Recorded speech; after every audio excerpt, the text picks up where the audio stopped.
Glória a Deus, glória a Deus, glória a Deus. Sabe, na semana passada eu preguei uma palavra aqui e essa palavra ela tinha um tema e esse tema era: a última palavra vem de Deus, né? Quem estava aqui pôde viver isso conosco, porque muitas das vezes a situação está tão embaraçosa que a gente acaba confundindo, mas na verdade o final de todas as coisas quem determina é sempre o nosso Deus, amém? Você crê que a sua vida está no controle das mãos de Deus? Imagine a televisão, lá em casa às vezes quando a gente vai assistir, a gente pega o controle e é aquela guerra. A Maria quer o controle e o Ben quer o controle. Por quê? Porque cada um quer assistir conforme a sua vontade. E quem tem o controle consegue administrar o que nós vamos assistir. Então, se a sua vida ela está no controle das mãos de Deus, quem que vai administrar o que vai acontecer? O próprio Deus. É Ele que troca o canal, é Ele que aumenta e diminui o volume, é Ele que faz todas as coisas. Então eu preguei sobre isso semana passada. A última palavra vem de Deus, né? E eu quero pegar um gancho na mensagem da semana passada e continuar mais ou menos do mesmo jeito e no mesmo compartilhamento que eu estava trazendo a partir de uma conversa que eu tive essa semana. Eu falei, uma das coisas que eu falei semana passada é escolha as mesas certas, né? Ou as vozes certas, né? Vai dar no mesmo, alguma coisa assim. E essa semana eu sentei numa mesa que me levou à revelação de Deus. Porque quando você acessa as mesas certas, além de você ter sua própria revelação através da palavra, através da oração, através do seu relacionamento pessoal com Deus, você pode ter revelação de Deus através de um homem ou de uma mulher que também é cheio ou são cheios do Espírito Santo. E essa semana eu sentei numa mesa assim, e a revelação que eu pude acessar, a que eu vou compartilhar com vocês hoje, foi a partir dessa mesa. Diga assim, mesas são importantes. Amém? Então, pegando um gancho, eu quero falar sobre cuidados necessários nos dias de crises. Cuidados necessários nos dias de crises. Todos nós já passamos, ou estamos passando, ou passaremos por crise. Isso não é porque eu estou declarando, profetizando. Isso porque nós sabemos que situações complicadas sempre aparecem antes de um novo nível que Deus tem para nós. É só você olhar para a Bíblia. José, nossa, ele foi o governador do Egito, que top, muito bom. Mas a trajetória que José enfrentou para chegar até o governo do Egito foram situações de crise. Primeira coisa, ele foi traído pelos próprios irmãos. Ele foi jogado num buraco, esquecido pelos próprios irmãos. Depois ele é vendido pelos próprios irmãos. E para onde José vai, ele vai enfrentando crises e mais crises que vão empurrando José para o próximo nível. Aí você olha para Davi. Estava lá no pasto do pai, cuidando das ovelhas, e de repente o que acontece? Um urso quer comer as ovelhinhas. Um leão quer acabar com a vida das ovelhinhas. E aí Davi enfrenta o urso, Davi enfrenta o leão, sem saber que aquela crise era o preparo que Davi precisava para enfrentar o gigante Golias. E quando ele vai enfrentar o gigante Golias, ele não imaginava que era o preparo que Deus tinha para que ele também já assumisse o trono que Deus tinha determinado. Então, crises vão acontecer por um motivo, e esse motivo só pode ser na vida do crente. Diga assim, é Deus me empurrando para o próximo nível. Então existem crises financeiras, existem crises matrimoniais, existem crises na saúde, existem crises profissionais, mas independente da crise que for, nós precisamos vigiar sobre alguns cuidados que nós temos que ter nos momentos de crise, porque nesses momentos nós ficamos mais vulneráveis, nesses momentos nós ficamos às vezes mais sensíveis, nesses momentos às vezes a gente acaba deixando escapar alguma coisa, a gente acaba perdendo a linha. Alguém conhece esse termo, perdendo a linha? Não é verdade? A gente acaba saindo daquilo que era o que Deus tinha para nós. Então eu quero te convidar a entrar nessa comigo. Você está preparado? Eu vou pregar aqui hoje, no final a unção de Deus vai vir nesse lugar, amém? Salmos 23:1, abre lá.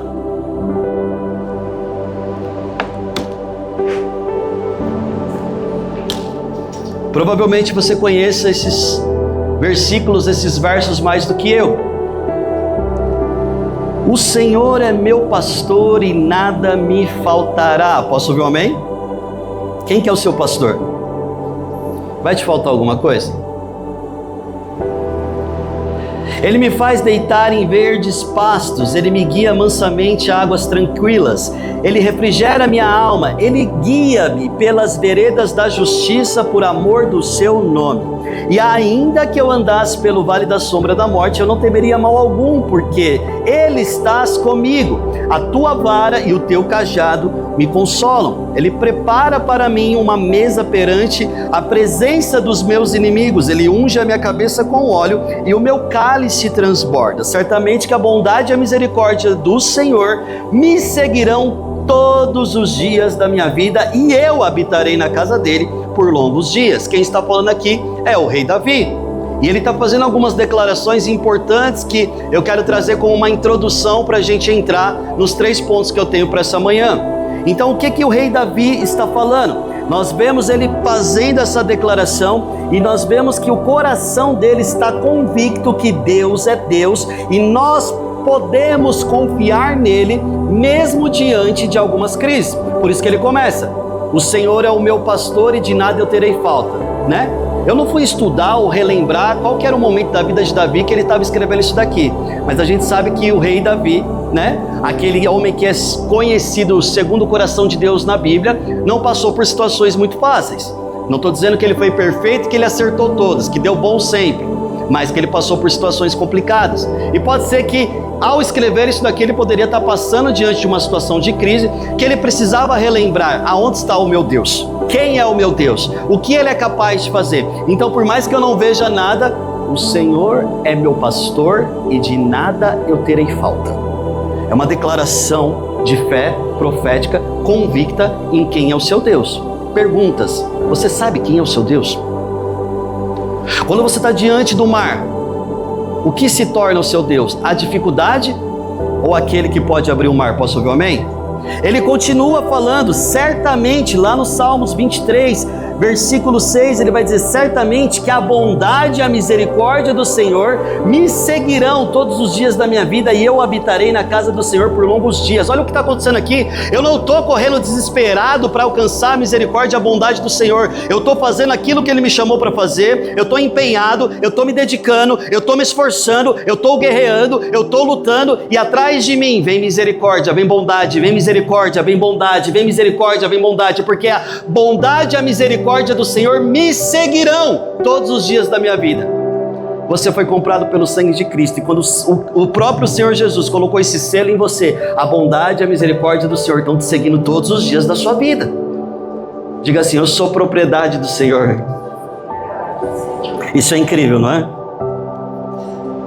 Mas nesses mesmos versos nós vemos algumas coisas que ele fala, que muitas vezes, sabendo que o nosso Deus é tão poderoso, Ele é tão amoroso, Ele é tão fiel, nós não conseguimos compreender.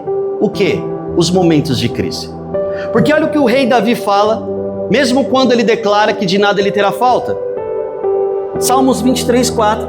Ainda que eu andasse pelo vale da sombra da morte. Ele está falando de uma situação muito complicada, diga, à beira da morte. Sabe quando o cara está lá na sua porta, vai pagar ou não vai? Que nem nós pregamos semana passada. Sabe quando a situação está... E aí, nem os médicos conseguem dar saída, não tem solução. Não tem como, a gente já passou por terapia, a gente já passou por aconselhamento pastoral, o nosso casamento não tem mais jeito. Sabe quando a situação está assim, quando é aquele vale da sombra da morte, ou quando a sua própria vida está em perigo, como tantas vezes a vida do rei Davi esteve? Pois é, existem esses momentos na vida do crente também. Existem esses momentos na vida de quem anda com Deus também. Existem esses momentos na vida de quem é escolhido por Deus também. Outra situação que eu vejo aqui é: preparas para mim uma mesa perante a presença dos meus inimigos. Nós estamos falando de um contexto de guerra. Como é você sentar em uma mesa que o Senhor preparou para você com os seus inimigos à sua frente? Aí vamos trazer a nossa mente lá para trás, cheio de lança, flecha, espada, pedra. E você, bonitão, que nem vai ser o pessoal do Legacy semana que vem. Jantar de honra, sentando na mesa e os gigantes na sua frente. Deus, Ele é capaz de preparar para nós uma mesa, e não é uma mesa lá no conforto do churrasco do pastor Rafael, é perante os nossos inimigos. Fala, situações de crise. Não dá para entender, mas elas nos empurram para aquilo que Deus quer que a gente venha viver. Não é confortável muitas vezes depender de Deus, principalmente nos momentos de crises. Deus está falando com alguém aqui? Isso porque chegou agora, imagina se tivesse pegado o começo. A verdade é que ninguém quer viver uma crise.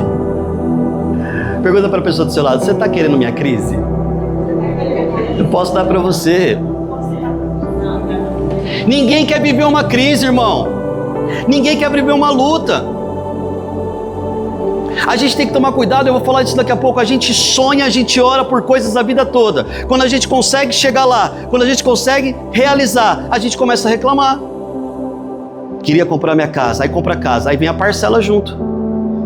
Não aguento mais essa parcela. Não aguento mais ter que deixar de comer meu McDonald's e minha pizza para pagar essa parcela. O que a gente quer? Não é verdade? Eu falo isso por experiência própria.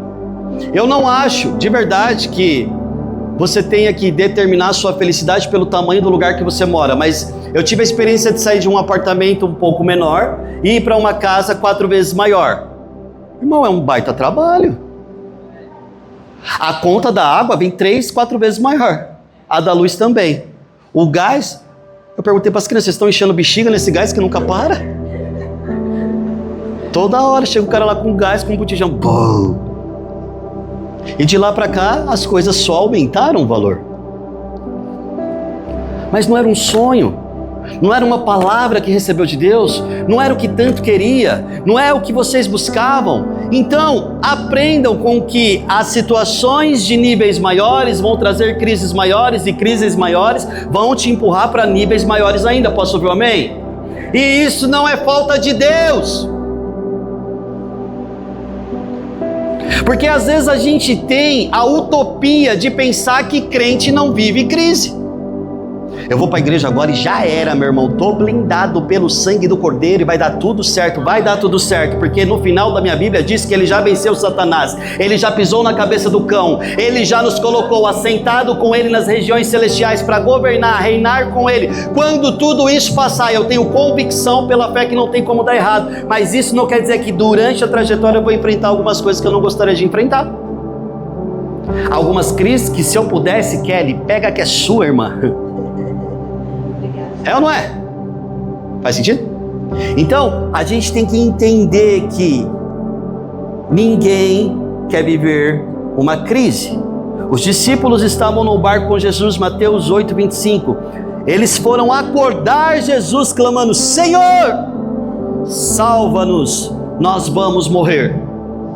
Irmão, tem alguém fisicamente, humanamente, mais próximo do Senhor Jesus do que esses caras? Não.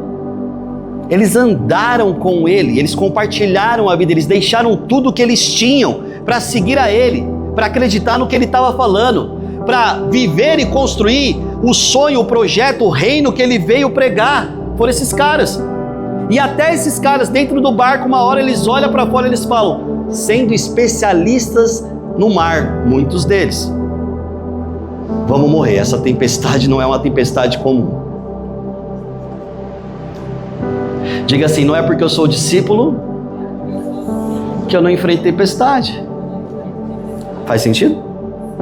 Sabe, Deus, Ele não está interessado, presta atenção nisso e anote isso, Deus não está interessado como nós entramos em uma crise, mas quem nós nos tornamos ao sair dessa crise. Porque existe uma metamorfose, como eu falei aqui para o encontro do Ruios, que só acontece nos ambientes de crise. E essa metamorfose é uma metamorfose que o Espírito de Deus pode causar na minha e na sua mente, no meu e no seu coração. Então você vai crescendo, você vai ganhando autoridade, você vai sendo transformado diante de como você se posiciona dentro das crises, porque você sabe que a próxima crise ela virá, mas ela só virá para te fazer uma pessoa melhor e para te elevar ao próximo nível que o Senhor já preparou para você. Deus já escreveu o último capítulo da nossa vida, e se tiver que ser saindo desse cubo, ninguém vai mudar, mas não é. E aí o que acontece? Deus tem a palavra final. Se Ele tem a palavra final, crises virão. E se crises virão e ainda não chegou o ponto final da minha história, é porque o Senhor está me empurrando. As crises elas não podem ser um ponto final, mas uma vírgula para o próximo nível. Posso ouvir um amém? Igreja, você tem que entender isso, e mais do que entender, você tem que deixar, como eu falei, a unção virá. Deus já está aqui. Deixar que a unção gere isso na sua mente. E que cause uma transformação a ponto de você não apenas conhecer o que eu estou compartilhando, mas de você começar a viver no seu dia a dia. E você falar, vai dar? Tem como? Eu vou lutar. Eu não vou desistir. A gente já estava pronto para parar. Chegou um sinal de Deus. Da onde vem a força? Já era 7 horas da noite, tinha acordado 5 horas da manhã, já tinha feito meu fé em movimento, trabalhei pra caramba a noite toda passada, e de repente às 8, 7 horas da noite chega um caminhão. Não sei da onde vem tanto vigor, mas eu entendo, toda a crise que nós enfrentamos durante esse dia foi só para mostrar para mim mesmo que eu posso vencer limites que eu mesmo coloquei na minha vida e Deus nunca colocou. Então vamos, pessoal, vai dar certo. Enchemos um caminhão e tiramos todo o lixo da igreja. Aí o que acontece? No próximo mutirão, segura, porque se for por mim, pela mentalidade que eu tenho a partir desse mutirão, nós vamos 48 horas sem parar.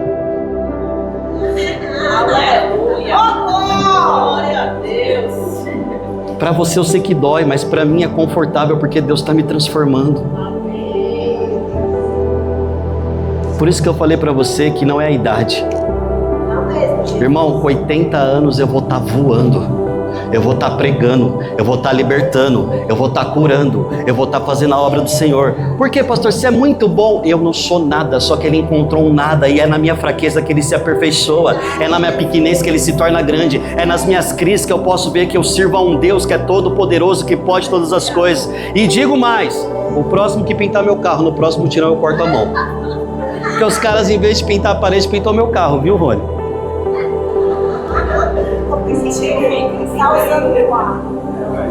Vou pôr vocês para lavar agora. Diga assim: Deus nos transforma nas nossas crises. Bom, crise é um ambiente maravilhoso para Deus fazer algo dentro de nós. Crise é um ambiente propício para Deus mostrar quem Ele é.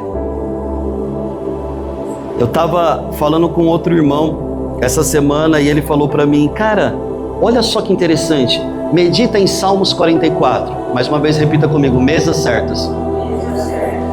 E eu falei: vou refletir. E eu trago para vocês o que eu refleti para a gente entrar na pregação dessa manhã. Abre lá Salmos 44. Salmos 44 é bem importante para fazer essa introdução, para entrarmos no que Deus tem. Sabe, aqui mostra um contraste muito forte entre o que Deus já fez no passado e o que o povo está vivendo no presente, e qual que é a angústia deles para o futuro, ok? Então a gente vai passar por isso junto. Vamos lá, Salmos 44, 1. Ó Deus, nós ouvimos com os nossos ouvidos e nossos pais nos têm contado a obra que fizeste em seus dias, nos tempos da antiguidade. Como expulsaste os gentios com a tua mão e os plantaste a eles, como afligiste os povos e os derrubaste. Pois não conquistaram a terra pela sua espada, nem pelo seu braço os salvou, mas a tua destra e o teu braço e a luz da tua face, porquanto te agradaste deles. Tu és o meu rei, ó Deus, ordena salvações para Jacó, ou seja, para o povo de Israel. Por ti venceremos os nossos inimigos, pelo teu nome pisaremos os que se levantam contra nós, pois eu não confiarei no meu arco, na minha força, nem na minha espada, pois eles não me salvarão. Mas tu nos salvaste dos nossos inimigos e confundiste os que nos odiavam. em Deus nos gloriamos todo dia e louvamos o teu nome eternamente. Paramos aqui no versículo 8. Então eles começam assim: Senhor, nós escutamos, o Senhor abriu marca. O Senhor derrotou quantas vezes os gentios que tentaram tomar nossa terra. Não foi pela nossa força, porque foi o Senhor que determinou. Não foi porque a gente era muito bom, o Senhor quem fez. Eles estão reconhecendo o poder de Deus. Eles, até o versículo 8, se parasse no versículo 8, nós falaríamos que eles estão falando só sobre aquilo que Deus já fez na vida deles. Quantos aqui já viveram a soberania de Deus e o poder de Deus? Não é a primeira crise que você está enfrentando. Você sabe que Deus, Ele pode fazer. E o que eles lembram? Foi Deus que nos deu a terra de Israel. Foi Deus quem venceu as batalhas por nós. Não foi pela nossa força, mas pela intervenção divina. Mas aí tem uma virada, a partir do verso 9. Presta atenção. Esse mesmo Deus que eles estavam falando até o versículo 8, parece que some de cena. Parece que some diante deles.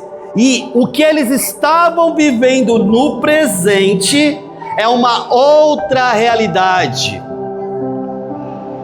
Deixa eu te falar uma coisa que eu aprendi nessa conversa dessa semana. Cuidado como você trata o seu presente. Imagine que seu presente é um solo muito fértil. E tudo que você plantar no seu presente vai dar frutos.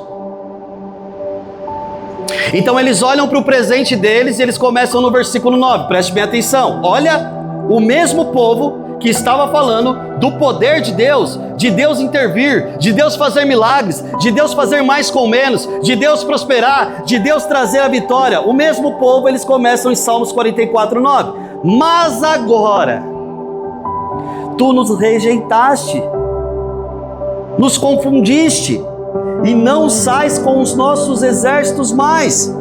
Tu nos fazes retirar do inimigo, e aqueles que nos odeiam estão nos saqueando para si. Tu nos entregaste como ovelhas para comer, e nos espalhaste entre os gentios. Tu vendes cada um de nós, o nosso povo, por nada, e não aumentas a tua riqueza com o seu preço. Tu nos pões por opróbrio aos nossos vizinhos, por escárnio e zombaria daqueles que estão à roda de nós. Tu nos pões por provérbio entre os gentios, por movimento de cabeça entre os povos. A minha confusão está constantemente diante de mim, a vergonha está no meu rosto, está me cobrindo, a voz daquele que me afronta e blasfema por causa do inimigo e do vingador. Então olha só, do verso 9 ao verso 16, a mudança de como está sendo escrito esse salmo. Está falando do presente, diga, uma crise, e o povo está confuso. Cadê Deus, mano?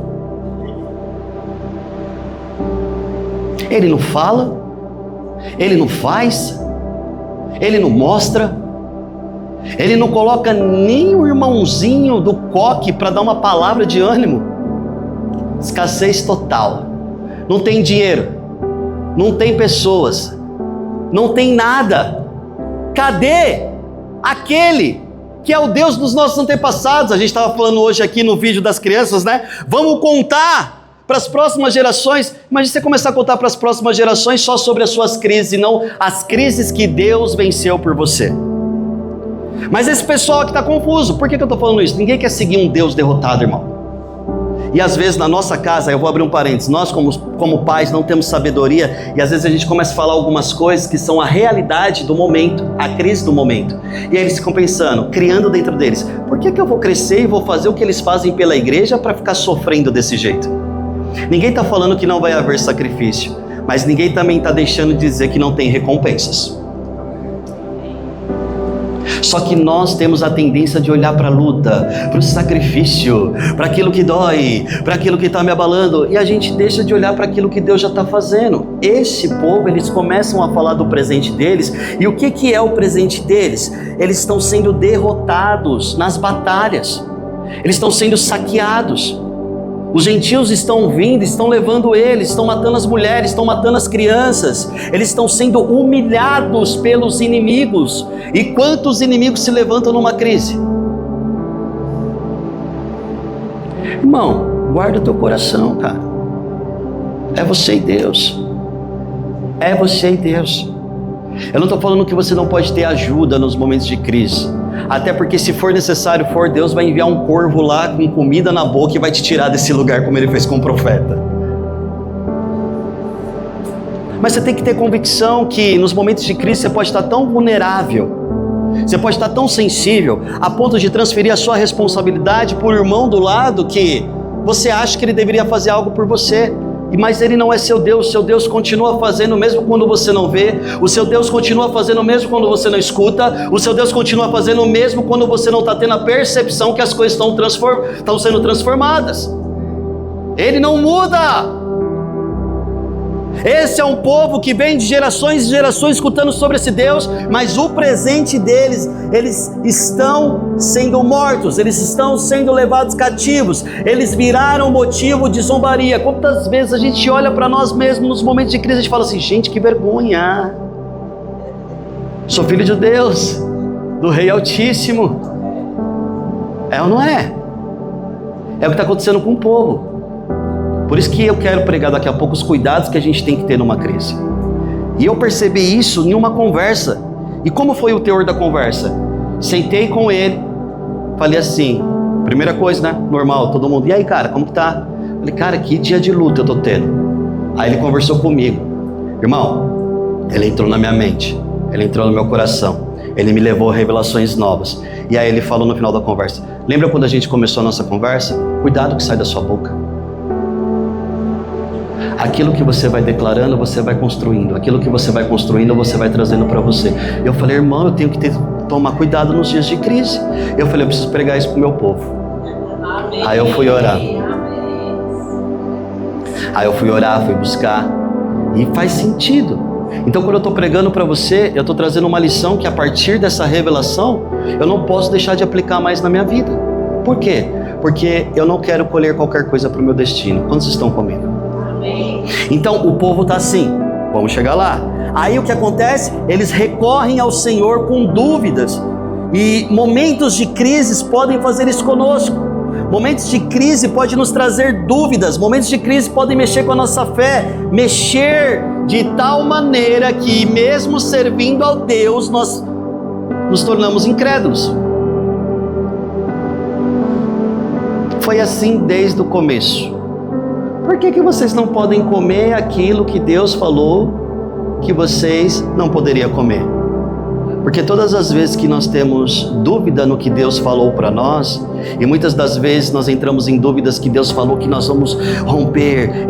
Para alguns ele deu uma palavra: você vai empreender, você vai ser um homem de negócio, você vai ser um pastor de nações, você não sei o que lá, não sei o que lá, não sei o que lá, não sei o que lá. No momento de crise, o que acontece? Você entra em dúvida, você fala, não. Você entra em dúvida com o que Deus falou. Deus não vai voltar atrás com a palavra dele. Você pode se posicionar de uma maneira errada e não viver o que Deus tinha para você. Faz sentido? Então, eles vão ao Senhor, continua no verso 17, Salmos 44, 17. Tudo isto nos sobreveio, contudo, não nos esquecemos de ti, nem nos ouvemos falsamente contra a tua aliança.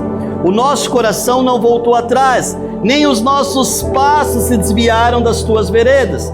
Ainda que nos quebrantaste no lugar de dragões e nos cobriste com a sombra da morte, se nós esquecemos o nome do nosso Deus e estendemos as nossas mãos para um Deus estranho, porventura não esquadrinhará Deus isso? Pois Ele sabe os segredos do nosso coração. Sim, por amor de Ti, somos mortos todo dia, somos reputados como ovelhas para o matador. Pastor, o que está acontecendo? A situação de angústia e de crise do povo no presente não é porque o povo se desviou do Senhor. Israel sofreu muito já, por quê? Porque se desviou do Senhor, adorou outros deuses, e levantou idolatria, e não sei o que lá, e o Senhor vai lá e deixa a ira vir, deixa o castigo vir, aí ele se arrepende, Israel volta de novo para o Senhor, e começa a viver o que o Senhor tem. Mas nesse momento eles estão falando, Senhor, nós não adoramos outros deuses, Senhor, nós estamos morrendo dia a dia, diante das situações de crise que nós estamos vivendo, por amor ao Senhor. Então, o que está acontecendo aqui não é uma crise que não está no controle de Deus, não é uma crise que foi provocada pelo erro do povo. É uma crise que eles precisavam viver. Então eles estão falando, nós não esquecemos de ti, nós não fomos infiéis, mesmo assim nós estamos sofrendo. Por amor de ti nós somos entregues à morte todos os dias, e muitas das vezes diante de crise nós entramos nesse lugar. Mas eu oferto, mas eu dizimo, eu sirvo na casa do Senhor, eu tenho gasto meu tempo, eu tenho dedicado a minha vida, eu tenho sido um cristão fiel aonde o Senhor tem me colocado, eu não dou jeitinho nenhum, eu honro com meus compromissos, eu sou um homem de palavra. E aí você fala assim, não, por que comigo? Diga assim, o controle de quem muda o canal, de quem aumenta o volume, de quem abaixa o volume, não está na minha mão. Não cabe a mim o controle. Cabe a mim acreditar que a programação, o filme que vai ser colocado é o melhor que eu já vi na minha história. Lembra que eu falei lá em casa, quando começa a briga pelo controle, cada um quer do seu jeito, cada um quer da sua forma, mas quando o controle da nossa vida está nas mãos de Deus, nós não temos como controlar o que passa na tela, é Ele que vai determinar. E não é porque as crises chegaram que Deus não está no jogo. Podem acontecer crises que por falha nossa, por pecado nosso, por situações que nós semeamos, acontece? É claro. Eu sempre falo, já passaram muitas pessoas pelas nossas vidas, já passaram muitas pessoas por essa igreja, já passaram muitas pessoas pelo nosso ministério desde que a gente se converteu. Provavelmente mais de 1000 para cima. E tudo aquilo que a gente vai vendo essa pessoa, por exemplo, já teve mortes na nossa vida, de pessoas que passaram pela nossa vida, que a gente sabe que não precisava acontecer. Porque o vício levou àquele lugar. Então, nós também temos que tomar cuidado, por quê? Porque o nosso posicionamento, mesmo Deus estando no controle, pode ser um posicionamento que foge daquilo que Deus queria que a gente sentasse e assistisse, que é a história que Ele escreveu a respeito de nós. Posso ouvir um amém? O povo está assim. Eles não entenderam o sofrimento. E é assim que acontece muitas vezes conosco nos momentos de crise. Se eu estou com Deus, diga, tudo vai dar certo. Então, quando algo não está dando certo, pode vir aquela mentira que Deus não está comigo. E então eles levantam um clamor, crendo que Deus pode mais uma vez fazer tudo aquilo que Ele já fez tantas outras vezes. A gente viu isso no final dos Salmos. Desperta, lá no verso 23, versículo 23. Desperta, porque dorme, Senhor. Acorda, não nos rejeites para sempre. Porque escondes a tua face e te esqueces da nossa miséria e da nossa opressão, pois a nossa alma está abatida até o pó, o nosso ventre se apaga à terra. Levanta-se em nosso auxílio, resgata-nos por amor das tuas misericórdias. Diga para a pessoa que está perto de você, Deus sempre pode tirar alguém de uma crise. Quando eu falo de clamor, não tem como eu não lembrar de Ana. Não é? Falei Ana e olhei para você, não é Ana da Bíblia. Humilhação, vergonha, não conseguia, até que ela, dentro dela, gera uma ira santa. Irmão, porque às vezes o crente precisa ter uma ira santa. Às vezes o crente precisa deixar de ser pacato. Às vezes o crente precisa parar com aquele negócio. Não, olha, vamos que... Não, irmão, você tem que ir para cima com garra. Diga assim, morreu um cordeiro, mas ressuscitou um leão. Amém? E ela vai de tal maneira clamar ao Senhor, dai-me filhos, que ninguém consegue compreender. Ninguém precisa te compreender, irmão. Até porque a sua relação é você e Deus. Vai para cima com garra. Vai para cima com desejo de romper. Vai para cima, Senhor, parece que o Senhor se esqueceu de mim, cadê o Senhor? Dai-me filhos. E o Senhor não só dá um filho para ela, como dá um profeta. Qual que é o profeta? Aquele que vai ungir o rei de Israel. E mais do que o rei de Israel, aquele que vai fazer parte da genealogia do Messias, o Salvador. Diga, Deus não faz qualquer coisa. Faz sentido? Então Deus, ele pode nos tirar de qualquer crise, mas sem falar disso hoje, porque eu falei um pouco na semana passada, quando Deus dá a última palavra, eu quero focar em 3 pontos que eu acho importante, que essa mesa me trouxe revelação de cuidados necessários nos momentos de crise. Diga assim, cuidados necessários nos meus momentos de crise. Mulheres, anotem. Eu estava escutando um pastor falar, ele falou assim: Deus falou para você amar sua esposa como Cristo amou a igreja, não entender. Entender já é muito difícil, ama. Primeiro ponto, cuidado com as suas palavras nos dias de crise. Anote isso. Cuidado com as suas palavras nos dias de crise. Todas as vezes que nós fazemos ministração individual com alguém, o que é essa ministração individual? É o seguinte, nós vamos sentar aqui e nós vamos falar para Deus falar com você. Nós não temos responsabilidade nenhuma naquilo que vai acontecer, é você e Deus. Aí eu sempre falo para as pessoas um negócio, né? Sempre falo, tudo faz sentido. Ou seja, se você vê uma imagem, se você escutar uma voz, se vier uma lembrança, Deus está tentando falar com você, ok? Tudo faz sentido. Nada aqui é desperdiçado. Imagina que eu estou numa mesa, eu estou numa ministração individual. Segunda coisa, eu sou pastor de igreja e eu prego todo domingo. A maioria dos assuntos que eu abordo no púlpito no domingo é 80% do que todos vivem. Então quando eu estiver pregando, não acho que é uma indireta para você. Se for para dar uma indireta para você, eu vou te chamar e vou dar uma direta. Entendeu? Já falo para a pessoa. Porque eu estou fazendo ministração com você aqui hoje, pode ser que Deus trate a área do seu casamento. E eu vou pregar sobre isso.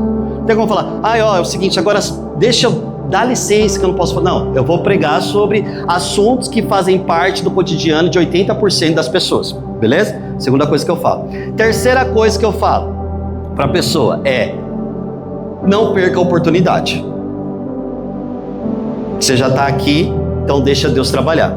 E aí a gente começa, a gente conversa e Deus vai fazendo, Deus vai falando. E aí o que acontece? Em todas as conversas não duram menos do que 1h30. Todas as conversas você vê que Deus vai removendo algumas mentiras e Ele vai colocando algumas verdades. Beleza? Então imagine o seguinte, muitas das vezes eu estava me vendo de um jeito, mas a forma como eu estava me vendo é porque eu não tinha perdoado meu pai que falhou comigo na infância. E Deus traz aquilo à tona na mesa. E coisas loucas acontecem. Loucas acontecem.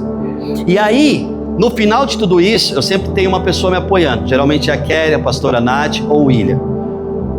Eles vão anotando as verdades que Deus falou numa folha. Então, às vezes eles estão lá meio dormindo e falam, anota. Aí beleza, depois eu pego aquela folha, diga assim, as verdades de Deus. Mais uma vez, as verdades de Deus. E essa pessoa que eu ministrei, eu falo assim, por 40 dias você vai repetir isso em voz alta todo dia.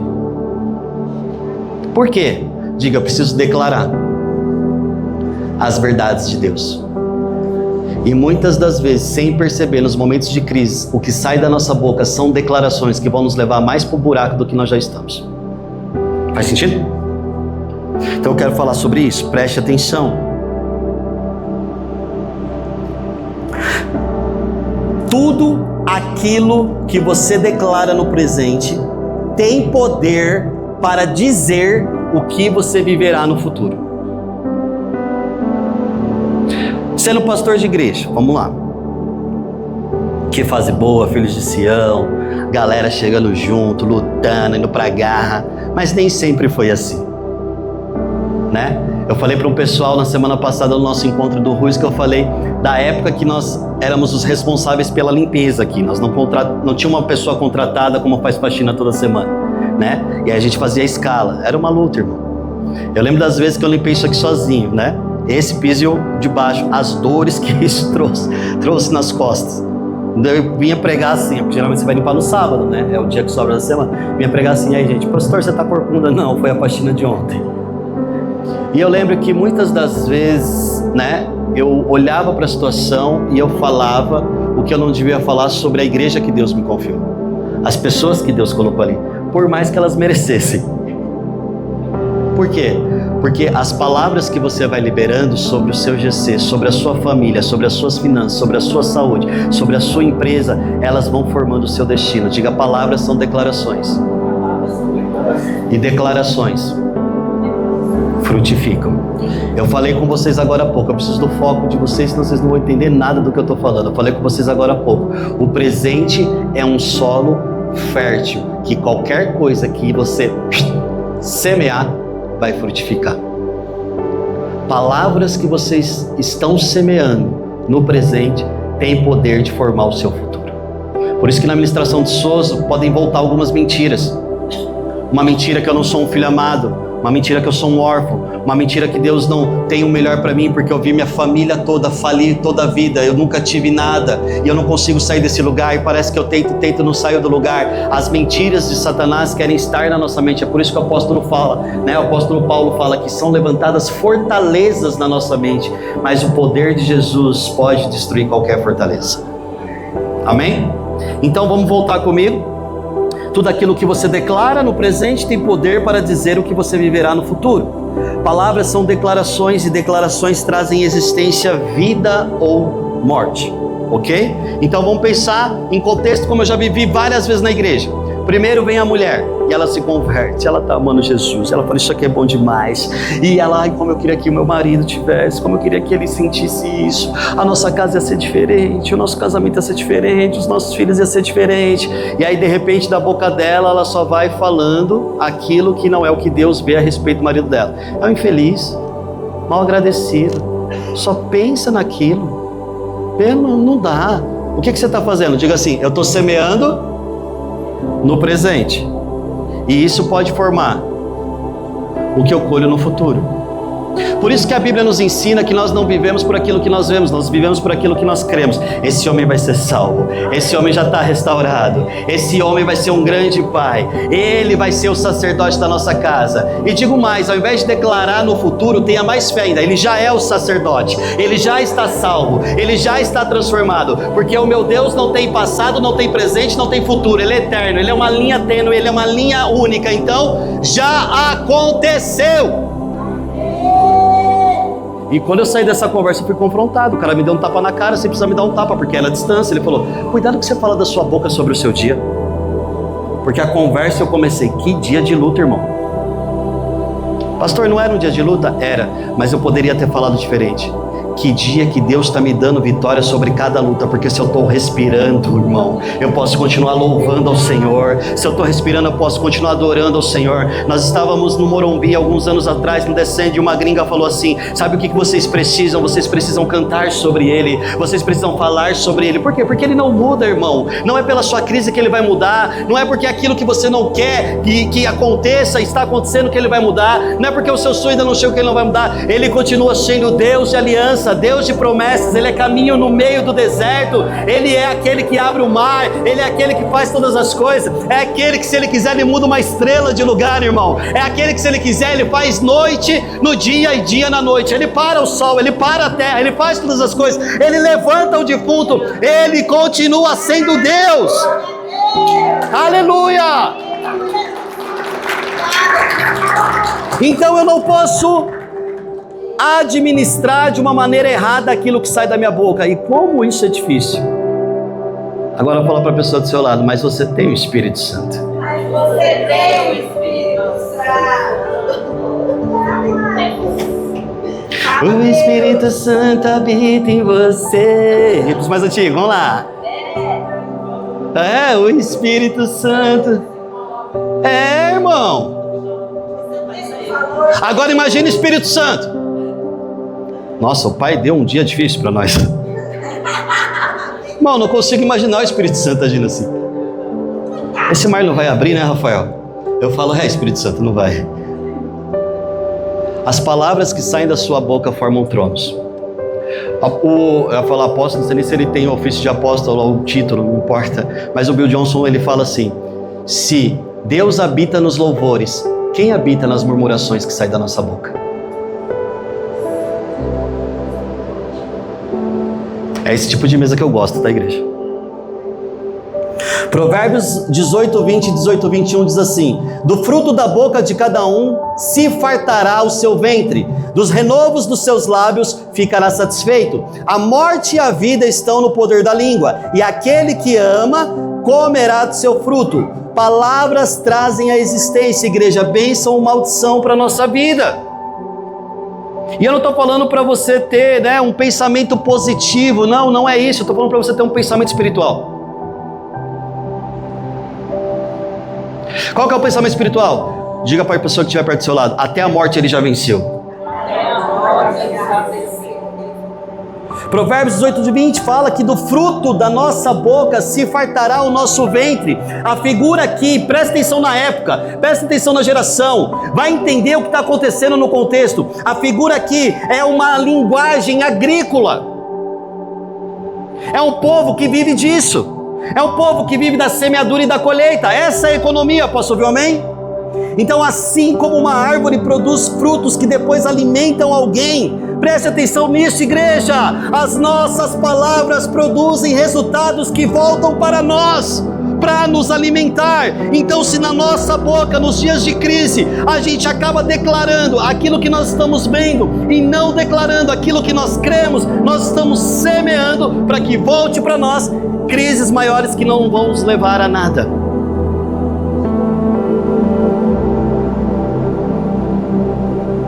Faz sentido?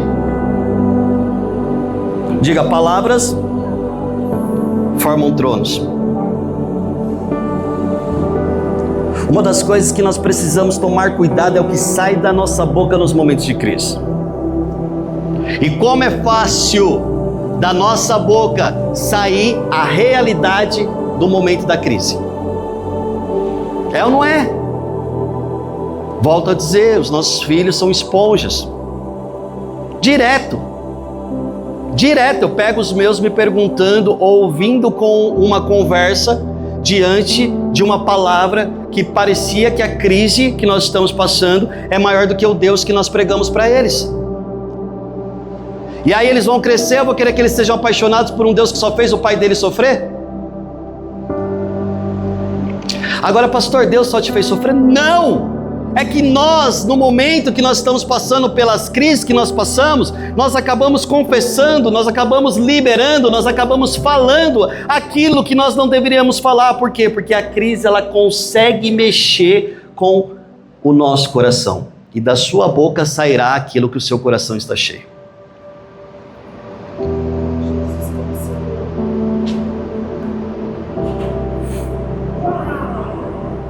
Muitas vezes queremos conquistar algo, mas esquecemos que aquele sonho trará consigo algumas batalhas, e quando as batalhas chegam através das nossas conquistas, nós queremos amaldiçoar aquilo que nós oramos a vida toda para ter. Você está com seu marido, com sua mulher aí, olha para ele. Se você não tiver, não tem problema. E se você ainda não tem, por fé declare: eu orei por você. Mas é uma batalha te aturar.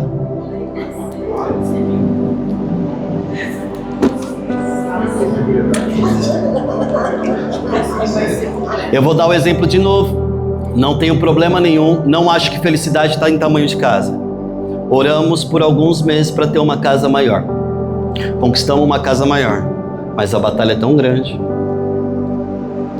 E quantas vezes eu já não tive que pedir perdão para Deus pelas coisas que saíram da minha boca, porque às vezes a gente está parecendo o povo que foi liberto do Egito e está falando: deveria ter ficado no Egito, deveria ter me deixado lá, eu era escravo, mas eu não estava vivendo isso que eu estou vivendo agora. É ou não é? Deus está falando com alguém? Amém. Diga assim: do meu coração saem as minhas palavras. E eu tenho que tomar cuidado. Como que está a minha fé? Cuidado com o que eu falo. Então, igreja, Deus, ele não perde uma batalha. Você pode declarar isso? Deus não perde uma batalha. Diga, Deus não perde o controle. Diga, eu sou mais do que vencedor em Cristo Jesus. Então é um exercício, dia a dia. Amanhã eu estou pregando para você e parece que quando eu te encorajo, o gigante da segunda é maior. Então eu vou chegar lá e vou falar, eu preguei isso ontem, então Deus não perde uma batalha. Ele não perde o controle. Em Cristo Jesus eu sou mais do que vitorioso. Deus não perde uma batalha, Ele não perde o controle. Em Cristo Jesus eu sou mais do que vitorioso. Aparece outro gigante. Essa semana eu falei para a pastora Nath, eu acabei de derrubar um ontem, apareceu um hoje cedo de novo. Tá brotando, tá brotando. Deus não perde uma batalha, Ele não perde o controle. No Senhor eu sou mais do que vitorioso. Não é pensamento positivo, é fé de quem crê que Deus pode todas as coisas. Amém? Segunda coisa, vou ter que acelerar aqui. Cuidado com as comparações nos dias de crises. Cuidado com as comparações nos dias de crise. Uma das maiores armadilhas durante uma crise é começar a olhar para a vida de outras pessoas. Pastor Cezinha tem um testemunho incrível disso daqui, porque eles oraram por ter um filho durante muito tempo, né? E todas as vezes que Sueli engravidava, ela perdia. E aí, nesses processos de eles orando e tentando, né, ter o filho deles, ele fala que os irmãos chegavam para ele, falavam assim, pastor, eu tô grávida. É mesmo? É gêmeos. Aí ele ficava pensando, meu Deus, tá dando 2 para eles, porque não podia dar um para mim? Diga, comparações. Cuidado com as comparações. Nesses momentos de crise, a gente acha que a vida do irmão é melhor, que o casamento do irmão é melhor, que os recursos do irmão é melhor, que tudo do irmão é melhor. E aí o que acontece? A gente está olhando tanto, com os olhos gordos em cima do vizinho, do jardim que ele tem, e o nosso jardim está lá para ser cultivado. Diga, o presente é um jardim frutífero. O que eu lanço pode dar fruto. Igreja, não perca tempo olhando para os lados. Às vezes vem, né, aquele negócio de igreja, né? Não acontece aqui, em outros lugares. Pastor, você viu tal pessoa, saiu daqui, falou que nunca mais ia andar com a pessoa e tá com a pessoa. Eu falei, não tenho tempo para isso, irmão. Eu tenho que fazer um mutirão. Eu tenho que libertar os cativos. Eu tenho que curar os enfermos. Cada um faça o que quiser da sua vida. Não venha me dizer o que eu vou fazer da minha. Entendeu? Eu não vou ficar olhando para o jardim vizinho, irmão. O tempo que eu perco olhando para o jardim de quem já está vivendo algo é o tempo que eu investiria semeando naquilo que Deus me confiou. E se eu não estou semeando naquilo que Deus me confiou, quer dizer que eu não sou bom o suficiente para fazer mordomia do que Ele já pôs na minha mão. E se eu não sou bom o suficiente para fazer mordomia do que Ele pôs na minha mão, para que Ele vai pôr mais? Faz sentido? Sacode a pessoa do seu lado e fala assim, valorize o seu jardim. Dê um aplauso ao Senhor.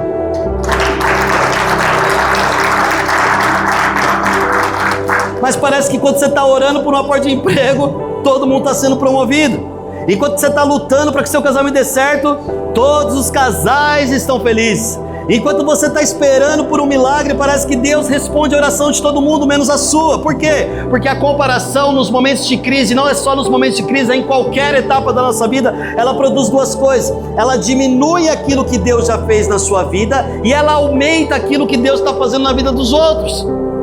Então cuidado com as comparações. A comparação, ela pode gerar o quê? Ingratidão no seu coração. A gente aprende com o time de louvor e de adoração aqui. Como que nós entramos na presença do Senhor? Não sei se vocês perceberam que eles são intencionais toda vez que começa o louvor. Ou quem está abrindo o culto, ou eles fazem agradecendo. Porque com ações de graças eu vou entrar na sua presença. E quando eu não estou conseguindo mais agradecer, é porque eu estou olhando tanto ao meu redor que eu não estou conseguindo valorizar aquilo que já faz parte da minha vida. Jesus fala para os seus discípulos, o que vocês têm na mão? Ah, Senhor, não tem dinheiro para comprar pão para tudo isso de gente não. São famintos. A maioria deles são homens, come para dedéu. Irmão, eu fiquei com dó da dona Lúcia ontem, com tanto de homem que tinha trabalhando aqui. Era panelão, aí acabava mais panelão. Eu falava, meu, essa mulher vai parar de cozinhar, não, os homens comem demais. Brincadeira. 5 pães e 2 peixes. Jesus pega os 5 pães e 2 peixes. Jesus poderia falar, eu declaro a multiplicação. Poderia. Jesus poderia falar, é o seguinte, deu ruim, manda todo mundo para casa. Jesus poderia falar, vamos ali no cantinho, ninguém vai ver, pelo menos a gente come. Ele pega aquilo e ele levanta. A Bíblia fala que ele o quê? Deu graças ao Senhor. Obrigado pelo que eu tenho. Comece seu dia assim a partir de amanhã. Obrigado porque eu tenho mais um dia de vitória. Obrigado que eu tenho mais um dia porque meu Senhor vai derrubar os gigantes que aparecerem na minha frente. Obrigado porque o meu Senhor me levantou e se eu estou respirando... Você sabia que o judeu faz isso? Quando ele acorda ele fala assim, eu estou respirando. É mais um dia que Deus me deu, não vai ser qualquer dia, irmão. Você não pode fazer do seu dia qualquer dia porque você está passando por crise. Ai, hoje vai ser um dia que eu estou tão cansado que eu não sei nem como eu vou vencer essa segunda-feira. Irmão, você vai vencer a segunda, se preciso for, você vai até direto na terça, na quarta, na quinta. E o Senhor vai te dar vigor. Pelo amor de Deus, como que vai se levantar um exército caído? Ai, que cansaço. Irmão, toma vitamina D, fica no sol, vitamina E, sei lá, faz alguma coisa dessa vida. Mas Deus não te fez por cauda, Deus te fez por cabeça.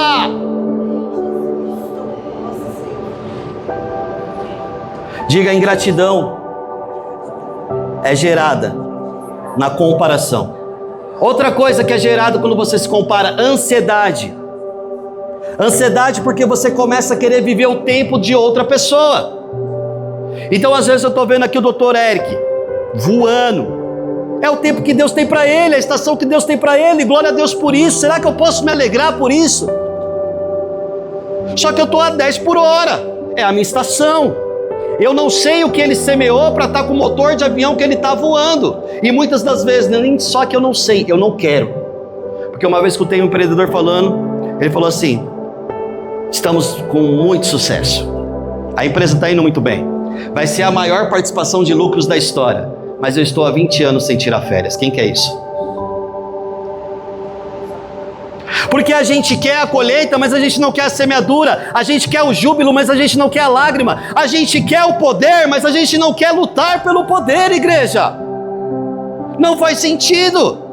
Então quando eu olho para a vida do outro que está voando e eu não estou voando, eu fico ansioso. Por quê? Porque eu quero viver um tempo que não é meu. E todas as vezes que eu quero viver um tempo que não é meu, o que eu faço? Eu desvalorizo o presente e coloco minha expectativa num futuro que parece que não vai acontecer. E no meu coração entra ansiedade.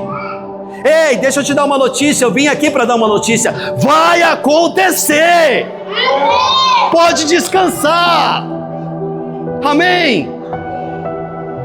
Outra coisa que entra no nosso coração quando a gente está se comparando nos momentos de crise: incredulidade. Por quê? Porque você começa a pensar que as coisas que Deus tinha para você já não vão acontecer mais. Irmãos, de verdade, você é vulnerável com vocês. Quantas vezes eu olhei para mim mesmo e falei, eu estou errando, cara. Eu sou um bosta de um pastor, desculpa a palavra, vamos falar um cocô para ficar menos pesado. Tá gravando, né? Eu sou um cocô de um pastor. Não dá certo, não vai, as coisas não acontecem. Aí vinha crianças e falava, você é o escolhido, Deus te ama. Teve uma conferência que eu fui que eu ouvi 8 vezes Deus te ama. Eu falei, Senhor, já sei que o Senhor me ama, me dá outra palavra. Como se eu precisasse de outra coisa, né? Porque em alguns momentos de crise a gente entra nesse lugar. Eu tinha uma palavra para empreender, Deus falou comigo, eu sei que Ele falou comigo, ia acontecer, mas não acontece. E aí você vai para a história do 14 bis, já preguei sobre isso e trago isso como exemplo. Porque ele tentou uma vez, não deu. 2 vezes, não deu. 3 vezes, não deu. 4 vezes, não deu. Mas quando chegou na 14ª vez, voou. Por isso que é 14 bis. Sacode a pessoa do seu lado e fala assim, não importa quantas tentativas. Eu não sei se você pegou isso, igreja. Não importa quantas tentativas, irmão. Eu já preguei para mim mesmo. Eu já orei por mim mesmo. Eu já libertei eu mesmo. Mas hoje eu vejo que Deus está fazendo grandes coisas. Aonde eu piso meu pé, aonde eu entro, a luz vem. É no Uber, é na rua, é com os mendigos, é onde eu passo. A luz de Deus está comigo. A chama do avivamento está comigo. Não é sobre quantidade, não é sobre resultado, é sobre o que eu creio. E eu creio, Deus já está fazendo grandes coisas.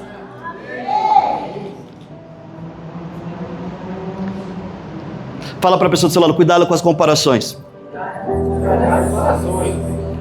Para fechar esse ponto aqui, Hebreus 12:1 fala que nós devemos correr a corrida que nos foi proposta.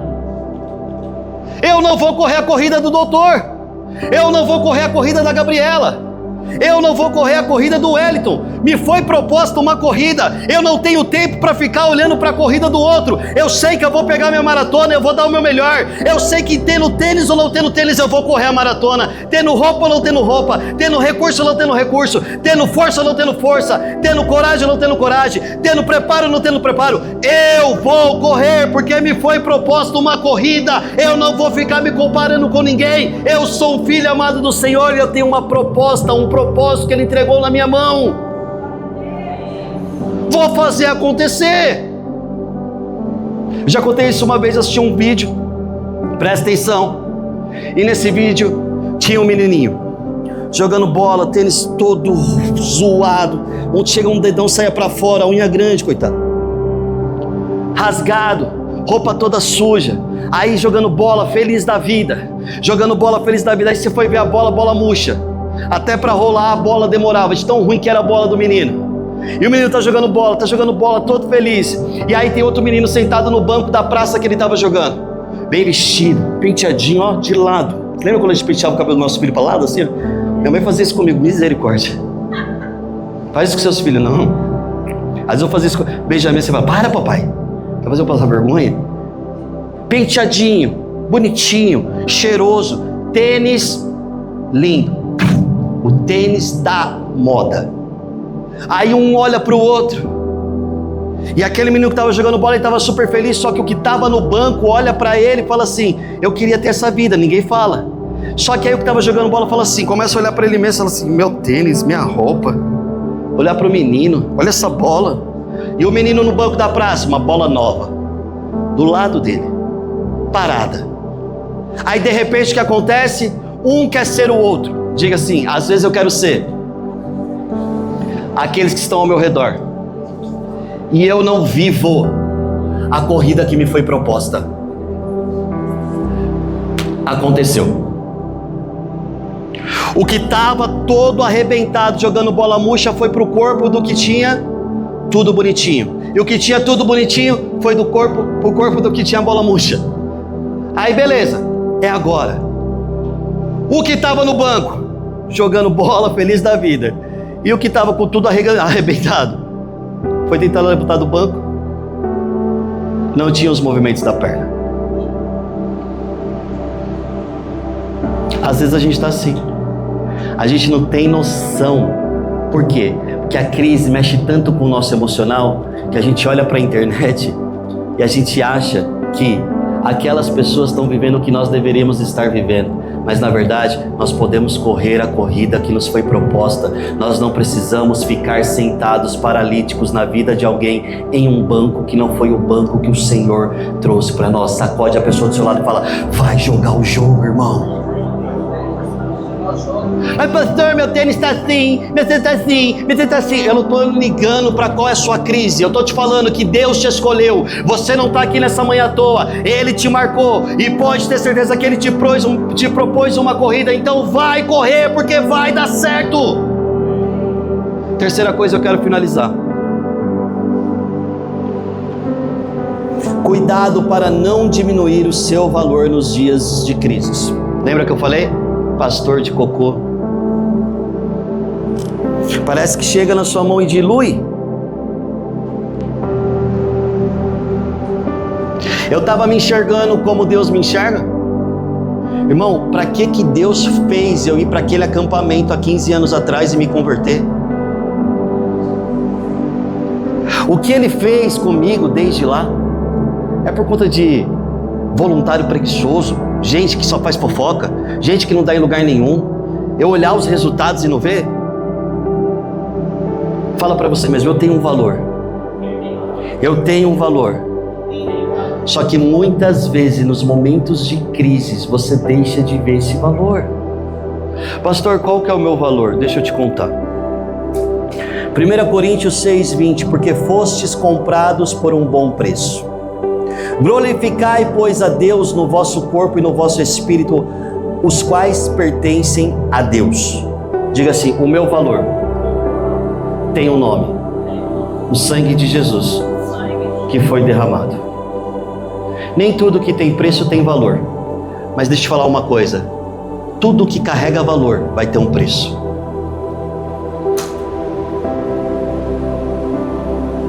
Você foi comprado por um alto preço. E por você ser comprado por um alto preço, como que você tem que enxergar a sua própria vida? Como o versículo está nos ensinando. Fostes comprados por um alto preço, um bom preço. Glorifica então a Deus com o seu corpo e com o seu espírito. Irmão, ninguém glorifica a Deus com preguiça. Ninguém glorifica a Deus com sono. Ninguém glorifica a Deus com mau testemunho. Ninguém glorifica a Deus com moleza. Posso ouvir um amém? Posso ouvir um amém? Vai para cima em nome de Jesus. Existe uma mentira que as crises tentam plantar no nosso coração, e essa mentira é que nós estamos sendo, presta atenção, aquilo que a crise está nos definindo ser. Não é. Quando a crise chega, é muito comum nós começarmos a perder o senso do nosso valor. Olha o marido que eu sou mesmo, o pai que eu sou, eu não presto, eu só faço besteira, o que chega na minha mão eu não consigo administrar, tem alguma coisa errada comigo, eu não nasci para isso mesmo, sabe? Vai perdendo o senso do valor, e isso afeta diretamente a nossa identidade. Não é pensamento positivo, é conversão de mente. Quem eu sou? Um filho do Deus Altíssimo. Filho tem herança, o pai tem ouro, o pai tem prata. Ele me colocou assentado com Cristo Jesus nas regiões celestiais, e todo aquilo que não está nesse mesmo patamar está debaixo dos meus pés. Diga assim: Satanás e seus demônios não tem poder na minha vida, porque eu fui comprado e eu tenho valor. Aleluia! Quando você vai orar por enfermo, não é você, é o Deus que te comprou, que está agindo através de você. Quando você vai expulsar um demônio, não é você, mas é o Deus que expulsa qualquer treva que está fazendo através de você. Por quê? Porque Ele te comprou para ser usado. Aquilo que é comprado e não tem utilidade tem que ser jogado fora. Eu oro para que você entenda isso, e Deus não precise te jogar fora da história que Ele já construiu a seu respeito, igreja. Eu quero ser usado, eu quero ter utilidade na mão dEle.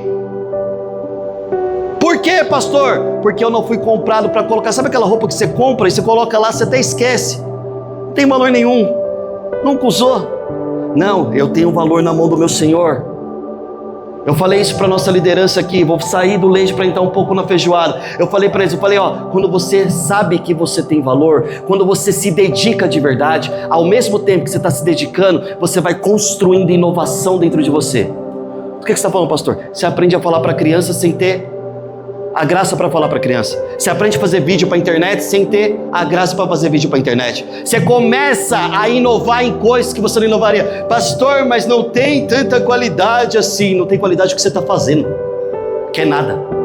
Quando Deus te chamou para ocupar espaço, você só está falando besteira. Eu vou falar para os nossos voluntários aqui sobre a importância da comunicação e como a próxima geração está conectada muito mais com essa comunicação que eles têm do que com a própria igreja. E por isso que nós estamos vendo adolescentes e crianças longe daquilo que o Senhor tinha. Por quê? Porque nós não estamos ocupando o espaço que nós deveríamos ocupar. Sabe por quê? Porque a gente não consegue ver o valor que Deus colocou dentro de nós, irmão. Todo lugar que você não pisa, alguém vai pisar no seu lugar. Todo lugar que você não ocupa, alguém vai ocupar. E sabe qual que é o pior? Geralmente é as trevas que ocupam. Sacode a pessoa do seu lado e fala assim: os lugares que você podia estar ocupando, você não cresceu o suficiente e você está brincando.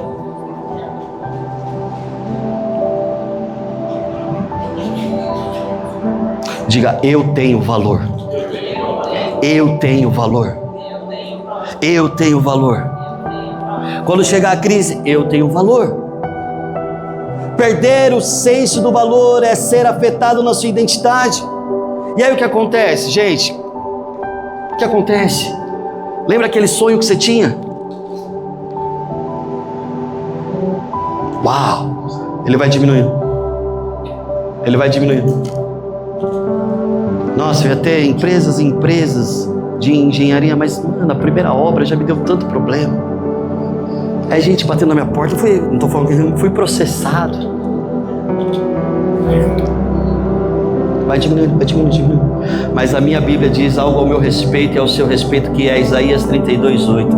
No entanto, o homem que é nobre, ele faz planos nobres, e graças aos seus feitos nobres, ele permanece firme. Irmão, não espere você ser o melhor para começar. Comece com aquilo que você tem na sua mão, porque aquele que não é bom e não é fiel no pouco, nunca será colocado no muito. Você tem valor. Os lugares que Deus te colocou é porque Ele enxerga valor em você nesse lugar. Não se trate como menos daquilo que Deus vê ao seu respeito. Posso ver o amém? A crise não te define. O que define a tua identidade é a sua salvação.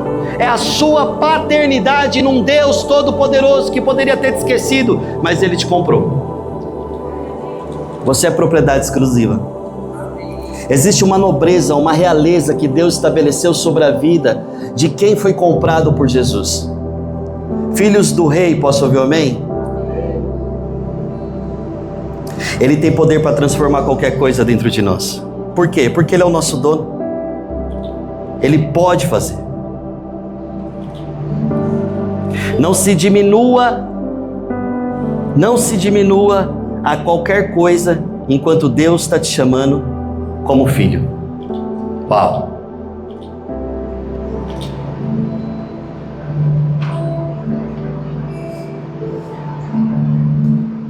Não se diminua, enquanto que Deus está falando: filho amado, filha amada.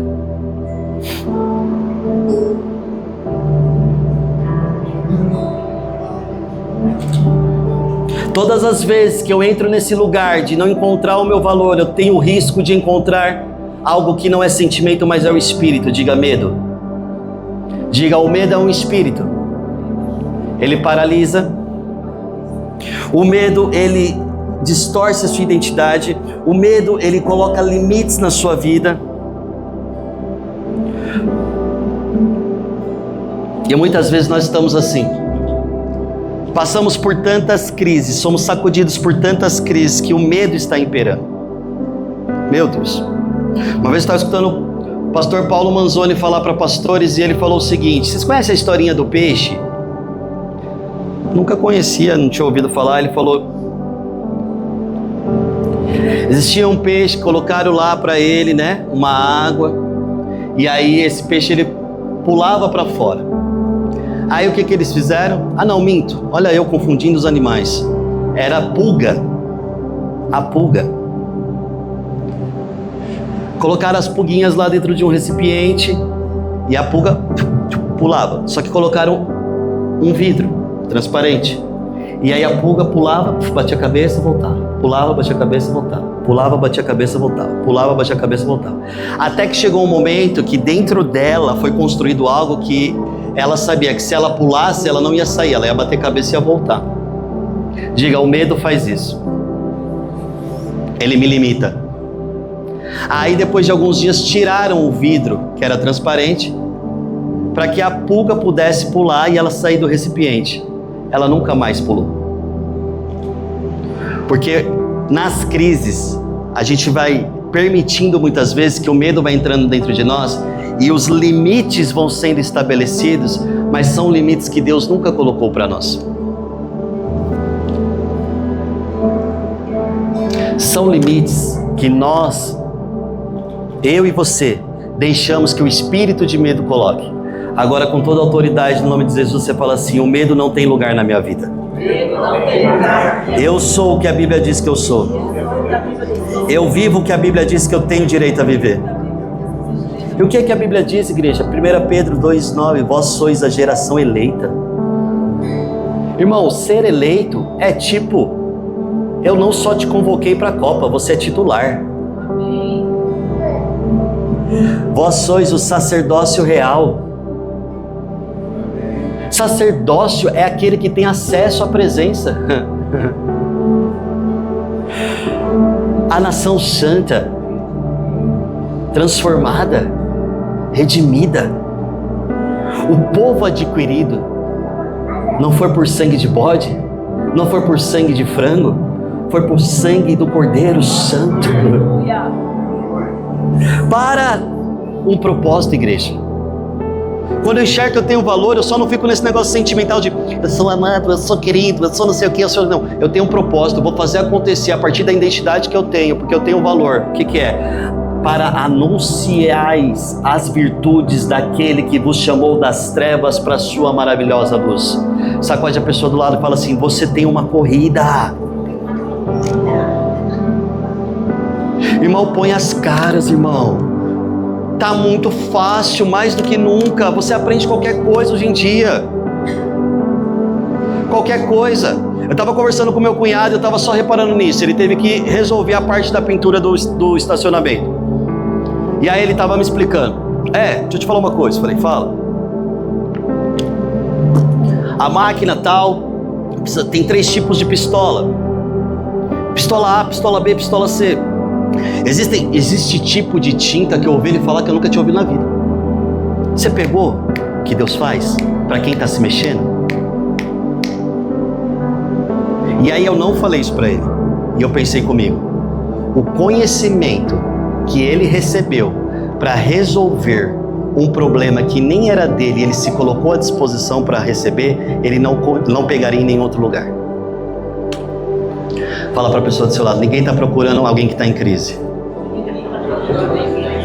Estão procurando pessoas que resolvam crise.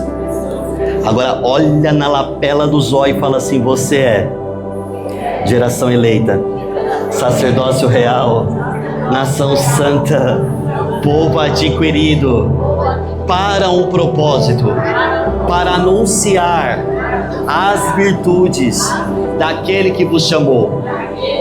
Alguns vão anunciar empreendendo, alguns vão anunciar pregando, alguns vão anunciar abrindo GC, alguns vão anunciar sendo excelente no seu trabalho, alguns vão anunciar fazendo que a sua geração não seja como as gerações anteriores que vieram antes de você, mas todos nós somos povo eleito para anunciar as grandezas desse Deus.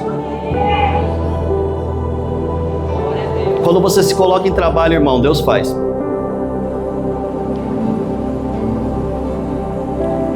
Pergunta para essa pessoa que você acabou de declarar, fala, tem alguma crise na sua vida? Aí você pede para ela, posso te falar uma verdade? Se ela deixar, você repete o que eu vou falar. Sabemos que todas as coisas, aí você repete essa parte, você fala todas as coisas, inclusive essas crises, contribuem juntamente para o bem daqueles que amam a Deus, daqueles que são chamados, aleluia, segundo o seu propósito. Tem alguém pegando isso aqui?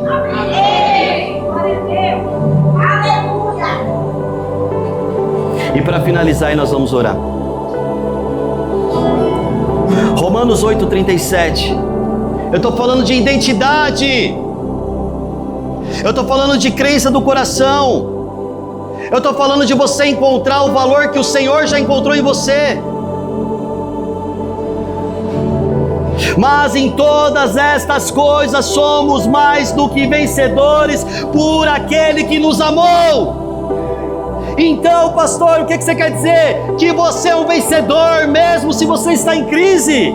Ei, que não é por aquilo que você está vivendo, é por isso que o profético fluiu, é por isso que antes de eu estar pregando, Deus já falou através do louvor, porque Ele estava falando, ei, o agir de Deus quem impedirá? O agir de Deus quem impedirá? Se Deus é por nós, quem será contra nós? É Ele que é o nosso guardião, o homem forte nas batalhas, é Ele que vai à frente, não é combinado, é Deus derramando o profético nessa manhã. Aleluia! Você não é aquilo que você vive, você é aquilo que você crê.